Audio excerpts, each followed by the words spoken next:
Hello friend, welcome to KKS computer science. तो आज के इस वीडियो में हम देखने वाले हैं section tag in HTML. Section tag in HTML.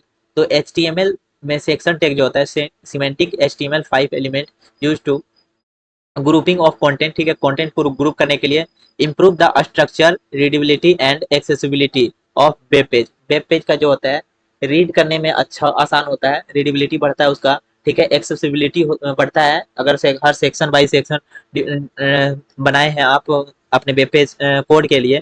और अपने वेब पेज को जो है तो उसमें क्या होता है, रीडेबिलिटी बढ़ता है। ठीक है, और इस प्रकार से सेक्शन बाय सेक्शन आप अपना कोड लिखें। ठीक है, तो पहला होता है रीडेबिलिटी बढ़ता है। ठीक है, दूसरा होता है एक्सेसिबिलिटी बढ़ता है। ठीक है, और इससे एक्सेसिबिलिटी का मतलब होता है कि एसईओ ऑप्टिमाइजेशन में, सर्च इंजन ऑप्टिमाइजेशन में आपका वेबसाइट जो है रैंक ज़्यादा करता है। ठीक है, रैंक ज़्यादा करता है गूगल पे अगर इस प्रकार से आपका कोड डिजाइन है, तब हर सेक्शन बाई सेक्शन आप डिव का भी यूज करते हैं, सेक्शन का भी यूज करते हैं, तो उस प्रकार से हमारा कोड का रीडेबिलिटी बढ़ता है, एक्सेसिबिलिटी बढ़ता है, और कोड जो हमारा होता है वो स्ट्रक्चर में होता है कि स्ट्रक्चर में, हर स्ट्रक्चर बाई स्ट्रक्चर में रहता है। ठीक है, तो इसमें की कैरेक्टरिस्टिक देख लेते हैं हमारा क्या है। ठीक है, की कैरेक्टरिस्टिक में हम देखते हैं फीचर्स एंड डिस्क्रिप्शन। ठीक है, एंड हमारा जो होता है वो सीमेंटिक होता है। ठीक है, सीमेंटिक, और ये भी एक ब्लॉक लेवल एलिमेंट होता है। ठीक है, कॉमन यूज केसेस आर्टिकल्स में यूज करते हैं। ठीक है, फीचर्स, सर्विसेज।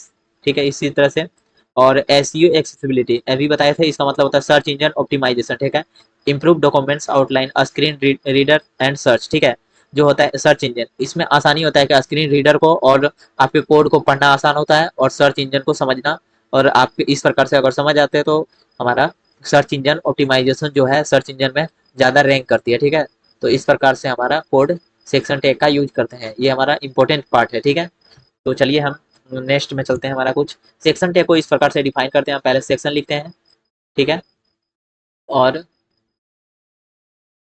सेक्शन टैग लिए उसके अंदर जो भी हमारा कोड लिखना है वो हम कोड लिखते हैं। उसके बाद सेक्शन टैग का क्लोजिंग ब्रैकेट लगाते हैं। तो ये हमारा HTML का पेज है जिसमें हम सेक्शन टैग को लिख रखे हैं। ठीक है, तो ये हमारा डॉक टाइप तो आप लोग को पता ही है, वर्जन ऑफ HTML बताता है कि कौन सा वर्जन आप यूज कर रहे हैं। ठीक है, तो अभी हम HTML5 यूज कर रहे हैं, तो आप लोग को पहले बताया है। ओके, HTML5 ये हमारा लैंग्वेज बता रहा है, इंग्लिश। यहाँ पे हेड टैग के अंदर हम वो पार्ट को रखते हैं जो हमारा क्या बोलते हैं, किसी और वेब पेज से लेते हैं। जैसे कि हम CSS को अगर बूट स्ट्रैप के थ्रू हम लिंक कर रहे हैं तो वहाँ पे वो हेड टैग के अंदर रखेंगे। टाइटल को हम हेड टैग के अंदर रखते हैं। ठीक है, और हम कोई JS का फाइल, जैसे कोई हम इनबिल्ट फाइल को हम अगर अपने वेबसाइट में यूज करना चाहते हैं तो वो हम सब अपने हेड टैग के अंदर रखते हैं। ठीक है, और ये जो मेटा टैग है ये हमारा मेटा इन्फॉर्मेशन को स्टोर करता है। ठीक है, और इससे हमारा क्या होता है, एसईओ ऑप्टिमाइजेशन में वर्क करता है। ठीक है, okay, view code data.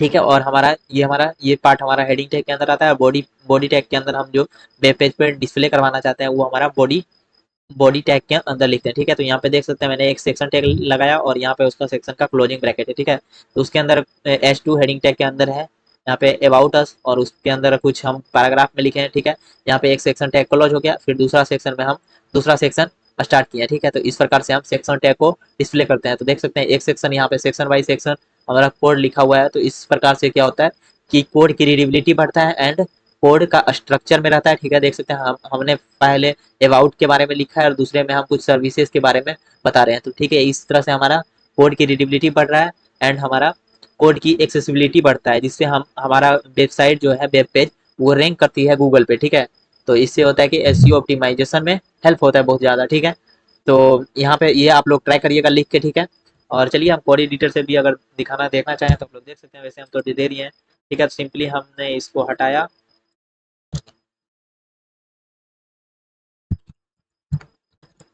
Sections, यहाँ पे मैंने एक सेक्शन बना लिया। ठीक है, सेक्शन बना लिया, फिर उसके अंदर हम कोई भी कुछ भी लिख रहे हैं तो हम लिख सकते हैं।